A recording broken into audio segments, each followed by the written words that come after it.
E aí, galera, tudo bem? Bom, meu nome é Kemer. Vou começar a apresentação aqui para vocês. Fiquem à vontade para interagir nos comentários, perguntar as coisas. E vamos que vamos, né? Deixa eu compartilhar aqui.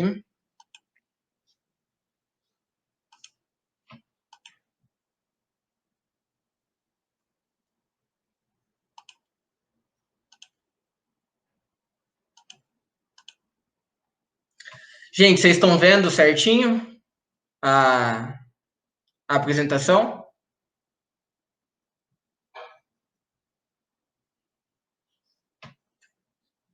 Tranquilos? Estão me acompanhando? Bom, gente, vamos lá.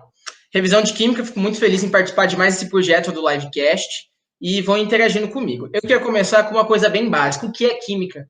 Porque a gente se acostuma a resolver certos tipos de questões, a entender certos tipos de cálculo, mas no final a gente não entende muito por que a gente está fazendo isso, né? Eu vejo que isso é uma dúvida muito comum da galera que está estudando Química. Então, o que é a Química? A Química estuda as propriedades da matéria e as transformações da matéria. Então, o tempo todo ao nosso redor estão acontecendo várias transformações. Quando a gente come um alimento para ter energia para fazer exercício físico, quando a gente acende o fogo do fogão para a gente preparar algum alimento, várias reações estão acontecendo ao nosso redor. A química estuda isso, essas transformações da matéria e as propriedades, tanto da matéria que é consumida numa reação, quanto a matéria que é produzida, né? E esses diferentes compostos têm diferentes propriedades, que é o que dá as diferentes características, né, do mundo em que a gente vive. Agora eu queria avançar para vocês um pouquinho na aula, vou pular aqui alguns slides, que eu quero dar um enfoque numa parte que eu garanto que vai cair na sua prova de vestibular, que é a estequiometria.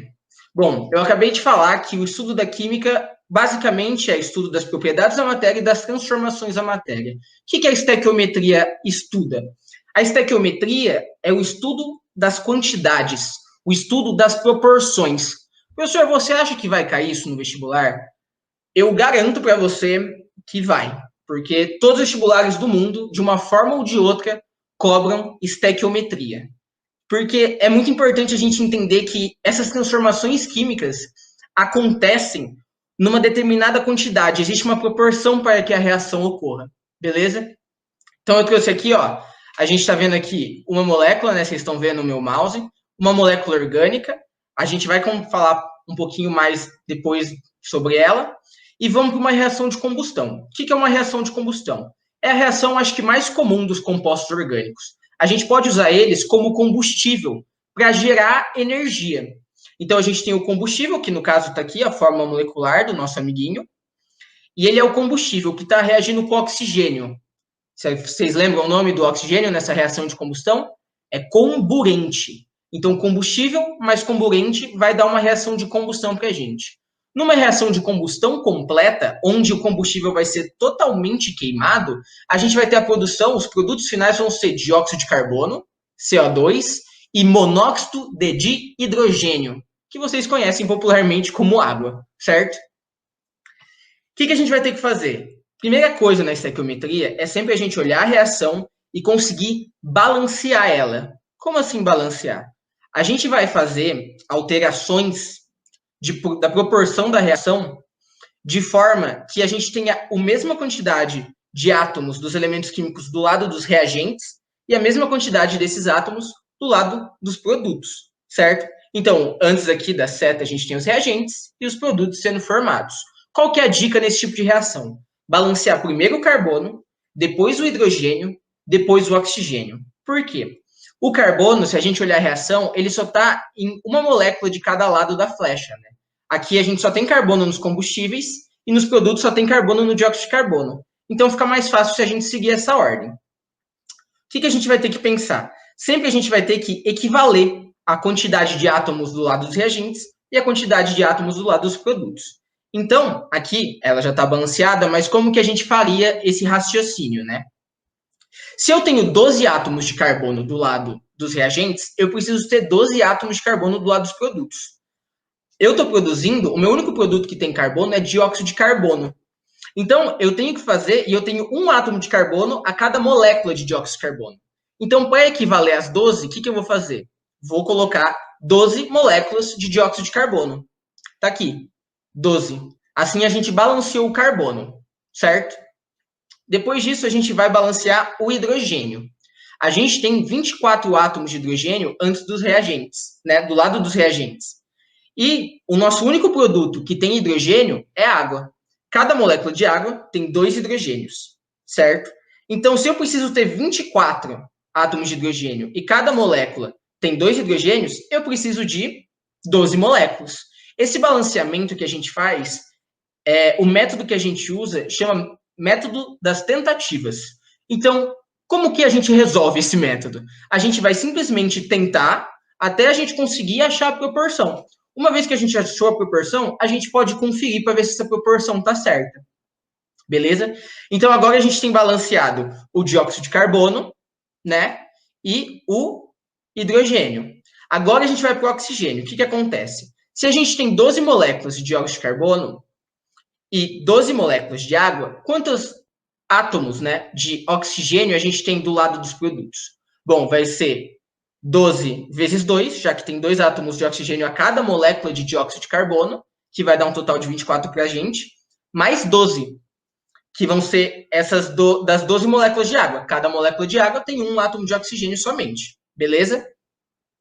Agora a gente vai fazer isso equivaler para o lado dos reagentes. Os reagentes, a gente já... Aqui está o pulo do gato. A gente precisa entender que a gente já tem um átomo de oxigênio na molécula do nosso combustível. Então, desses 36 átomos que a gente precisa equivaler, que está do lado dos produtos, a gente já tem um no combustível, certo? Então, a gente precisa balancear só o comburente, que é o O2 aqui separado, essa substância simples. Beleza? Então, que número, que vezes 2, já que eu tenho 2 oxigênios, 2 átomos de oxigênio a cada molécula de oxigênio, que número vezes 2 vai dar 35. 35 meios. Tá certo? Tá certo. Se eu fizer dessa maneira, vai estar certa a questão? Vou conseguir chegar no resultado? Vou sim. O que acontece? Eu não sou professor de matemática, vocês acabaram de ter aula com um professor maravilhoso de matemática, que é o Capri. Para a gente evitar a fadiga, a gente vai sumir com essa fração daí. Como, professor? Multiplica tudo por 2, porque vai sumir esse 35 meios. Se a gente fizer isso, a gente chega nessa equação que está mostrada aqui na parte de baixo do slide. Então, 2 moléculas de combustível, ou 2 mol de combustível, já depende se a gente está falando no nível, né, a nível molecular ou a nível macroscópico, né, o mol a gente trabalha no nível macroscópico. Então, 2 mol de combustível vão reagir com 35 mol de oxigênio, produzindo 24 mol de dióxido de carbono e 24 mol de água. A estequiometria é um estudo sobre a proporção. Então, se eu multiplicar tudo por 2, eu vou manter a proporção. Então, a equação vai continuar balanceada, certinho. E dessa forma, fica mais fácil para a gente fazer contas em cima dessa equação. Como, por exemplo, a gente pensar no exercício. A gente terminou de balancear essa equação. Vamos pensar assim. Considere que a densidade da água é de 1 grama por ml. Quantos litros de água seriam produzidos na queima de 552 gramas deste composto? Dado, ele dá a massa do carbono, a massa do hidrogênio e a massa do oxigênio. Beleza?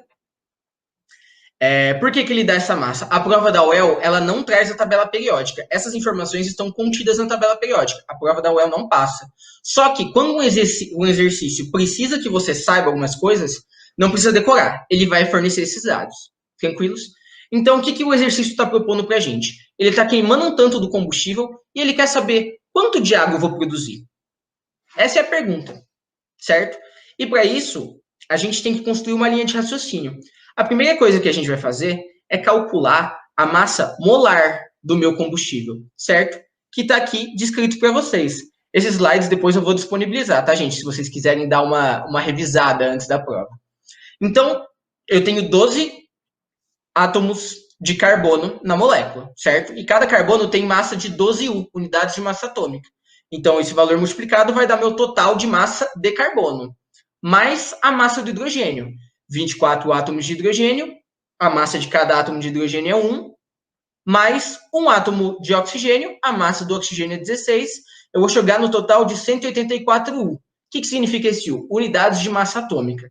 Significa que, se eu estiver falando de uma única molécula, a massa dessa molécula vai ter 184 U de massa. Se eu estiver falando 1 mol de moléculas, eu vou ter 184 gramas por mol.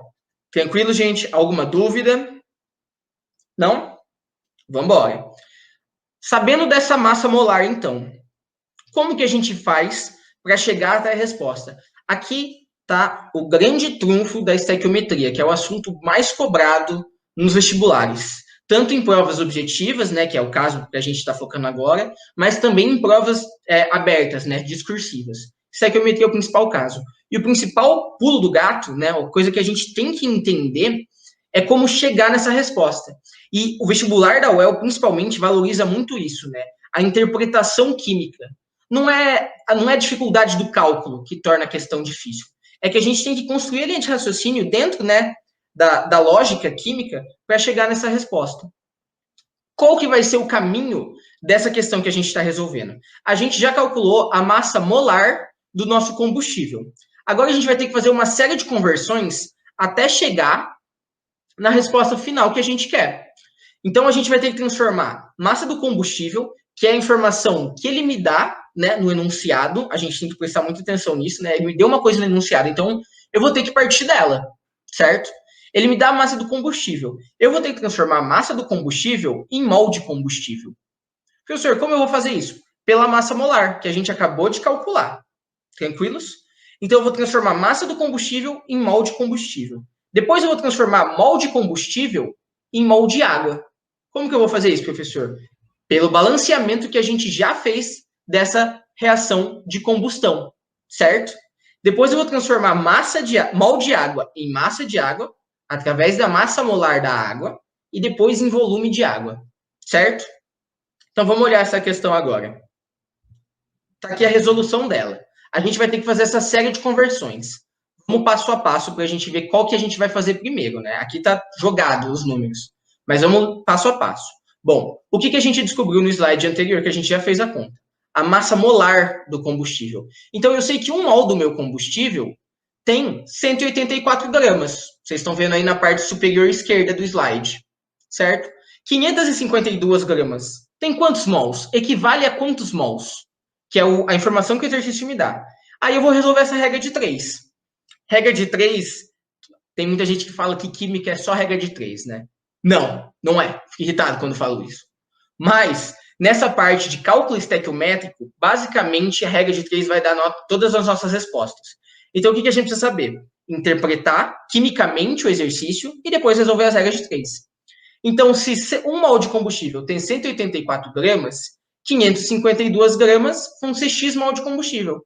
Aí, resolvendo a regra de 3, né, a gente multiplica cruzado e depois isola a nossa incógnita, eu vou chegar que 552 gramas equivalem a 3 mol do combustível. Beleza? E aí a gente fez a nossa primeira conversão. E agora, eu vou ter que transformar mol de combustível em mol de água. Como? Através da reação, da estequiometria, do balanceamento que a gente já fez. Professor, ainda não entendi direito. Bom, se 2 mol de combustível produz 24 mol de água, igual a gente mostrou aqui, né, na nossa reação balanceada, 3 mol de combustível vão produzir quantos mol de água? Mais uma regra de 3 para a gente conseguir transformar a massa, o mol de combustível em mol de água. E eu vou chegar em 36 mol. 3 vezes 24 dividido por 2. Tranquilos? A partir disso, eu vou então calcular quanto de água equivale esses 36 mols. Aí a gente vai calcular a massa molar da água, igual a gente fez para o combustível. Fórmula molecular da água, H2O. Então, 2 vezes 1, né? 2 átomos de hidrogênio vezes a massa de cada átomo de hidrogênio, mais 1 vezes 16, que é 1 átomo de oxigênio mais a massa desse átomo de oxigênio, vai dar para a gente a massa molar da água, que é 18 gramas por mol. Então, 1 mol de água tem 18 gramas. Eu acabei de produzir 36 mol de água. Quanto de massa isso dá? Mais uma regra de 3. Se 1 mol equivale a 18 gramas, 36 mol vai equivaler a outra incógnita. 18 vezes 36, a gente chega no valor de 648 gramas de água. Tranquilo, gente? Alguma pergunta? Qualquer coisa, podem ficar à vontade. Estamos aí na aula de revisão para isso, certo? Bom, 1 grama de água equivale a 1 ml, que é a densidade que ele deu no exercício. Se eu tenho 648 gramas, vão ser quantos ml? 648 ml. E o exercício pergunta em litros. Agora a gente só vai transformar isso para litros. Se 1000 ml equivale a 1 litro, 648 ml vão equivaler a, resolvendo a conta, dividindo por 1000, basicamente, né? 0,648 litros de água. É uma questão difícil? Não, mas a gente tem que fazer uma série de conversões. E qual que é a grande importância? Tem que conseguir enxergar essas conversões. Partir do que o exercício me dá e chegar ao que o meu exercício está pedindo. A estequiometria é isso, é proporção. Então, a gente realiza esses cálculos proporcionais para chegar na resposta. E eu garanto que isso vai estar, de uma forma ou de outra, na prova de vocês. Próximo exercício que eu quero fazer, gente, para a gente dar uma revisada em gases. Então, ó, vou ler o exercício. Estamos trabalhando com a mesma reação. Já está balanceada, a gente já fez isso junto. Vamos trabalhar o exercício de gases agora. Ainda considerando a queima completa de 552 gramas desse combustível, qual seria a pressão exercida pelo gás carbônico produzido na reação, caso este seja coletado em um recipiente com volume de 100 litros? Considere que o gás carbônico produzido se comporte como um gás ideal e esteja sob temperatura de 25 graus Celsius. E ele dá um dado, que é a constante dos gases ideais. Qual que é o primeiro estímulo que a gente tem quando a gente lê exercício? Professor, a gente chora, a gente tem medo, né? O exercício parece super difícil. E sim, ele parece, ele é imponente, né? Mas a gente vai resolver ele de novo, passo a passo. Ele dá pra gente que está queimando 552 gramas desse combustível. Tá aqui o cálculo, é o mesmo do outro exercício, a gente já resolveu esse cálculo. Se 184 gramas vale 1 mol, 552 gramas vale quantos mols? Tá aqui, 3 mol. Agora ele está perguntando sobre o gás carbônico, não mais sobre a água. Só que a proporção estequiométrica entre a água e o gás carbônico é a mesma. Então vai dar uma resposta parecida. 2 mol de combustível que eu queimar vão produzir 24 mol de dióxido de carbono, gás carbônico. Se eu queimar 3, quanto que eu vou produzir? Tá aqui, 36 mol. 3 vezes 24, dividido por 2, vai dar 36 mol. Isso é a quantidade de matéria, de dióxido de carbono, que eu estou produzindo na minha reação de combustão. Agora, até aqui foi estequiometria. Isso é outra coisa que eu acho legal ressaltar para vocês. Estequiometria vai cair na prova de vocês, de uma forma ou de outra. Às vezes o exercício pode não parecer de estequiometria, mas é um assunto super importante que é cobrado em toda a prova, garanto. Bom, agora a gente sabe que se eu queimar 552 gramas desse combustível, eu estou produzindo 36 mol de dióxido de carbono. Como eu vou saber agora qual que é a pressão? Ele está perguntando de pressão. Como que eu vou chegar nessa resposta? Ele fala para a gente para tratar o nosso gás como um gás ideal. Que, né, a condição para um gás, né, tá mais parecido com um gás ideal é uma temperatura alta e uma pressão relativamente baixa. Tranquilos? Então, como que a gente vai fazer? A gente tem a constante, né? A gente vai ler o slide de cima para baixo, né, gente? Tem a constante aí. Agora, vamos calcular a pressão. O que ele deu para a gente? Ele dá o volume do recipiente, que ele vai coletar o gás carbônico. Ele fala que é só gás carbônico que vai ser coletado lá. E fala para tratar o nosso gás como um gás ideal. Daí, o que a gente precisa saber? A equação dos gases ideais, a equação de Clapeyron. PV é igual a nRT. Igual o meu amigo Capo já falou na aula de antes, a UEL não fornece fórmulas, né? Equações matemáticas na prova. Essa é uma equação que eu acho que vale a pena vocês saberem para as provas. Tanto da UEL quanto da UFPR. Gás é um assunto super cobrado e a gente sempre, a maior parte dos exercícios, pede para a gente tratar o gás como um gás ideal. Então, essa equação é essencial. O que a gente vai fazer? Basicamente, a gente vai substituir os valores que a gente tem na equação e calcular. Só isso, professor? Só. Qual que é o pulo do gato? Algumas coisas que a gente tem que lembrar. Para a gente trabalhar com temperatura nessa equação, a temperatura tem que estar em Kelvin. A gente tem que transformar graus Celsius em Kelvin. O exercício fala para mim que a gente está em temperatura ambiente, que é 25 graus Celsius. Como que eu vou transformar isso para Kelvin? Transformar Celsius para Kelvin é somar 273. Então, se eu tenho 25 graus Celsius, tá aqui, ó. Para eu transformar em Kelvin, vou somar 273, chegando em 298 Kelvin. Beleza? E agora eu vou simplesmente substituir isso na equação. O P é a pressão, no caso do meu exercício é o que eu quero achar, é minha incógnita. O V é o volume do cilindro que ele fornece, ele fala que é 100 litros. O N é a quantidade de matéria do gás que eu estou trabalhando, a gente já calculou que é 36 mol, né? Como a gente está trabalhando no exercício com dióxido de carbono, então é 36 mol de dióxido de carbono. O R, que é a constante que ele me dá, a constante ele sempre vai dar, não precisa decorar, tá, gente? Que é 0,082 atmosfera litro por mol por Kelvin. E a temperatura, que eu acabei de calcular junto com vocês, que é de 298 Kelvin. Tranquilos? Alguma dúvida, gente? Algum comentário?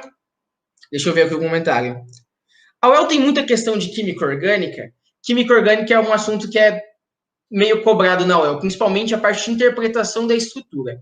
Eu queria dar uma repassada com vocês se a gente conseguir, assim que a gente terminar esse exercício, beleza? Então, a gente vai isolar a incógnita. Professor, por que a constante dos gases ideal tem essa unidade de medida maluca? Atmosfera, litro, mol, Kelvin? Porque essa constante tem essas unidades, porque a gente consegue cortar essas unidades à medida que a gente resolveu o cálculo, e isso é uma forma importante, útil, para a gente saber se a gente acertou. Porque se a gente está calculando pressão, a unidade que tem que sobrar no final da conta é a atmosfera. Professor, eu fiz aqui e não deu atmosfera. O que significa? Que você errou. Então, refaz o exercício. É um jeito fácil de você perceber, beleza? Você tem alguma dica para resolver cálculos de gases? Gente, para a parte de cálculo, normalmente, pelo que eu acompanho dos vestibulares, a UEL, ela dá números que é o mais fácil possível de você acertar, para a conta não ficar muito demorada. E, se tratando de questão objetiva, né, questão de marcar X, dá para você arredondar os resultados e chegar na questão o mais rápido possível, na alternativa certa. A UFPR é um pouco mais melindrosa. Então, a UFPR pode cobrar alguns cálculos que sejam mais difíceis mesmo. E daí não tem jeito, tem que fazer à mão, já que o vestibular não permite que a gente use calculadora, tem que resolver na unha. Beleza? Voltando aqui para a nossa equação. Isolando a incógnita, a pressão que a gente quer achar. Eu vou ter aqui, né, a equação mostrada, e aqui a gente vê que a gente consegue cortar as unidades de medida. Então, mol vezes mol menos 1 vai dar 1, corta. Litro dividido por litro vai dar 1, corta.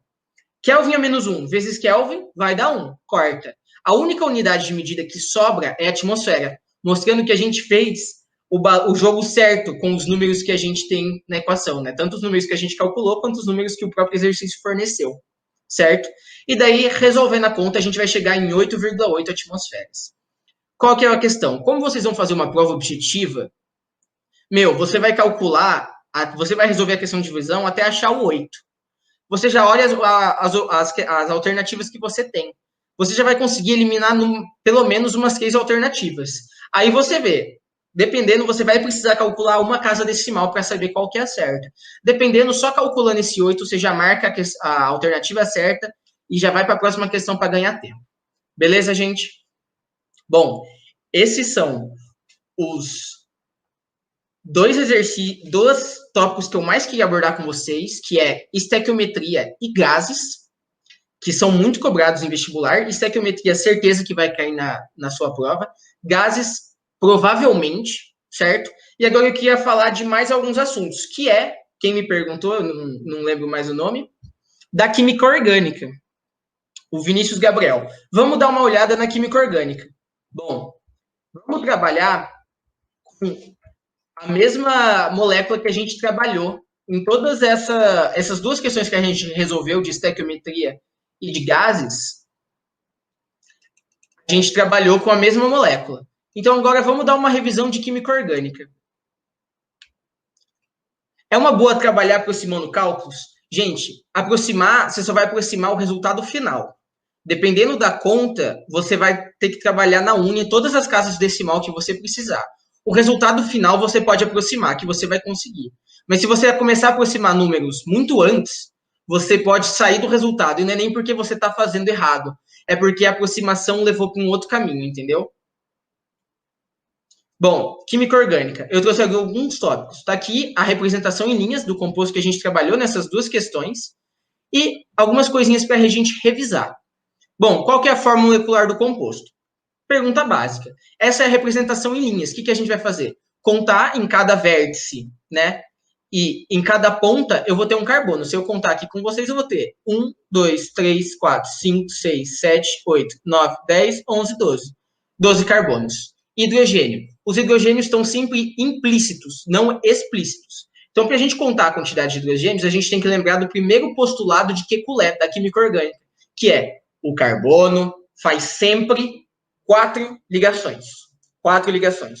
4 ligações. Nunca se esqueçam disso. Então, se a gente olhar esse carbono aqui da ponta, ele está fazendo uma ligação dupla. Então, dessas 4 ligações que ele está fazendo uma ligação dupla. Quantos hidrogênios eu vou ter nesse carbono? 2. Se eu olhar esse carbono aqui, o outro carbono da dupla, 4 ligações o carbono faz, sempre. Se ele está fazendo uma dupla ligação com um carbono e uma simples ligação com outro átomo de carbono, quantos hidrogênios ele vai ter aqui? 1, certo? Fazendo isso com cada carbono, a gente vai contar a quantidade geral de hidrogênios e vai chegar na nossa resposta. Coisas que alguns alunos, você fica nervoso na prova e você pode passar alguns detalhes. Isso aqui, essa molécula, tem uma questão aqui embaixo mostrando, ela é um álcool, certo?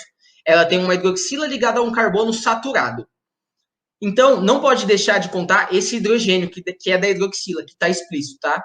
Não, muita gente esquece de contar ele, não deixe. A gente vai chegar na fórmula C12H24O. Reações orgânicas costumam cair com frequência na UEL. Uma reação que envolve compostos orgânicos, que é a mais comum de cair em vestibulares desse tipo, é a reação de combustão, que a gente trabalhou no exercício de estequiometria, balanceando a reação. Outras reações é difícil cair. Faz muito tempo que não cai, muito tempo mesmo, assim. Desde 2015 não caiu reações orgânicas, assim. Pelo menos de cabeça eu não lembro de nenhuma. Caso caia, gente, reação de esterificação, mas eu acho que principal é a reação de combustão. Principalmente porque a reação de combustão, você pode fazer questões interdisciplinares, perguntando de estequiometria, da molécula orgânica, dos compostos inorgânicos que ela produz, água e gás carbônico, certo? Então, acho que a principal reação de compostos orgânicos é essa. Esterificação sai muito? Se eu fosse falar que fosse cair outra reação sem ser de combustão envolvendo composto orgânico, eu chutaria na reação de esterificação. Mas ainda assim faz bastante tempo que não cai. Esterificação é a formação de um éster, certo? Então, saindo de um ácido carboxílico, reagindo com um álcool, vai formar um éster. E a eliminação de água também. Existe a produção de água, certo? Voltando aqui, para a gente olhar essa cadeia, como que a gente classifica ela? Ela tem algum ciclo? Não. Então, é uma cadeia aberta. Ela é saturada ou insaturada? Para uma cadeia ser saturada, ela tem que ter somente ligações simples entre os átomos de carbono, certo? Aqui a gente tem uma dupla, então ela é insaturada. Ela é normal ou ramificada? Para uma cadeia assim normal, eu tenho que ter somente átomos de carbono primários e secundários. Para ser ramificada, tem que ter pelo menos um carbono terciário ou quaternário. Essa classificação é baseada na quantidade de átomos de carbono que o carbono que eu estou analisando está ligado. Então, se o átomo de carbono que eu estou observando está ligado somente a um ou outro átomo de carbono, esse átomo de carbono é primário. Se o átomo de carbono está ligado a 2 átomos de carbono, secundário. 3, terciário. 4, quaternário. Nesse composto, a gente tem 3 carbonos terciários. Então, essa é uma molécula bem ramificada. Certo? Qual é a função orgânica que essa molécula pertence? Bom, para a gente fazer esse exercício, a gente tem que pensar o que chama atenção na estrutura dessa molécula. E é a hidroxila, certo? Esse OH. A hidroxila ligada a carbono saturado caracteriza um álcool. Professor, tem que saber todas as funções orgânicas, a gente tem que saber reconhecer as principais. Professor, eu não lembro direito. Como esse slide vai ficar disponível depois, ó, eu trouxe aqui peraí que voltou aqui tudo errado, gente. Eu trouxe um slide com vocês revisando as funções orgânicas. Depois vocês podem dar uma olhada. E também revisando a nomenclatura. A nomenclatura é aquela parada igual a gente dá para os hidrocarbonetos, certo? Achar a cadeia principal, achar as ramificações, usar o critério de menor numeração possível e usar o sufixo da função orgânica que eu estou trabalhando, beleza? No caso, Bom, aqui é um álcool, então o sufixo é ol. A gente vai construir essa linha de raciocínio, achando a cadeia principal, depois as ramificações, e vai chegar no resultado, certo? Tá acabando meu tempo já, gente. Se eu pudesse, eu ficaria a tarde inteira falando sobre química para vocês. Mas alguns outros tópicos que eu quero repassar. Bom, oh meu Deus. Aqui estão as funções orgânicas. E aqui, para a gente finalizar essa aula com esse slide. Se a gente tivesse que falar qual é a força intermolecular pelo qual essas moléculas interagem? Bom, eu estou falando de uma molécula orgânica. Então, ela vai interagir principalmente pelas forças de Van der Waals, que a gente tem dipolo induzido, que também pode ser chamado de dipolo instantâneo, ou dipolo permanente, ou ligações de hidrogênio. No caso dessa molécula que a gente está analisando, a relação intermolecular que se dá entre essas moléculas é por meio de ligações de hidrogênio. Por quê? Quando que vai acontecer isso? Quando tiver o hidrogênio ligado a átomos muito eletronegativos, como flúor, oxigênio e nitrogênio. Nesse caso, a gente tem o hidrogênio ligado ao oxigênio. Então, a força intermolecular que vai mediar a interação entre essas moléculas é a ligação de hidrogênio. E outra questão, isomeria. A UFPR adora questões de isomeria. Oh, meu Deus. Aqui, isomeria, para a gente dar uma retomada. O que acontece com a isomeria? A isomeria é o fenômeno que ocorre quando eu tenho um ou mais compostos que têm a mesma fórmula molecular, mas diferentes estruturas, certo? Então, é como se os átomos fossem peças de Lego. E com as mesmas peças de Lego, eu posso montar duas coisas diferentes. Isso é isomeria. Eu vou ter moléculas com estruturas diferentes, mas montada pelos mesmos átomos nas mesmas quantidades. Fazendo um panorama geral da isomeria, eu tenho dois tipos de isomeria, a isomeria plana e a isomeria estereoisomeria, né? Estéreo vem de tridimensional. Qual que é a diferença entre essas? A isomeria plana, eu consigo diferenciar os meus isômeros olhando somente a estrutura plana, chapada mesmo no papel. E eu tenho 5 casos: isomeria de função, de cadeia, de posição, metameria e tautomeria. Beleza? E a isomeria espacial, a estereoisomeria. Eu tenho isomeria geométrica, isomeria geométrica e isomeria ótica. O que eu preciso ter para ter a isomeria geométrica? Para um composto apresentar um isômero geométrico, ele tem que ter uma rigidez na sua estrutura. Isso vai acontecer ou por ligação dupla ou por ciclos, certo? Então, se eu tiver uma ligação dupla dissubstituída, em que tenho substituintes diferentes em cada átomo de carbono que compõe essa dupla, eu vou ter um isômero cis e um isômero trans. Vai variar de acordo com a posição desses isômeros. E a isomeria ótica, para a gente finalizar essa aula. Quando eu vou ter que um composto vai apresentar isomeria ótica? Quando eu tiver um átomo de carbono quiral, assimétrico, ou seja, um carbono que seja saturado, que faça as 4 ligações simples, certo? E que seja ligado a 4 ligantes diferentes. Se a gente voltar na molécula que a gente está trabalhando, é o nosso caso. A gente tem 2 carbonos assimétricos. Quais são? Esse carbono aqui, se vocês olharem, onde o mouse está em cima, que ele está ligado ao radical isopropil, a um hidrogênio, a essa parte aqui que contém a ligação dupla, e a parte que contém hidroxila. 4 carbonos, um carbono com 4 ligações simples, sendo que esses 4 ligantes são diferentes entre si.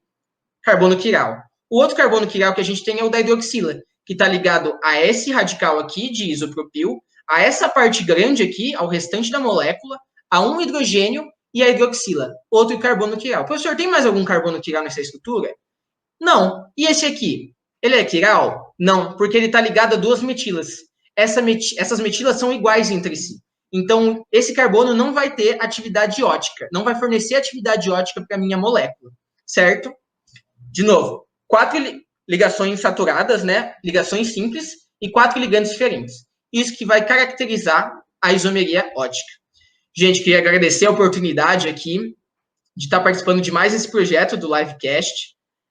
A aula foi muito batidona, então eu consegui dar as informações importantes para vocês. Vai ter mais conteúdo no que eu vou conseguir disponibilizar de slide. Eu tive um probleminha com a internet, então demorou um pouquinho, atrasou, mas espero que vocês tenham gostado.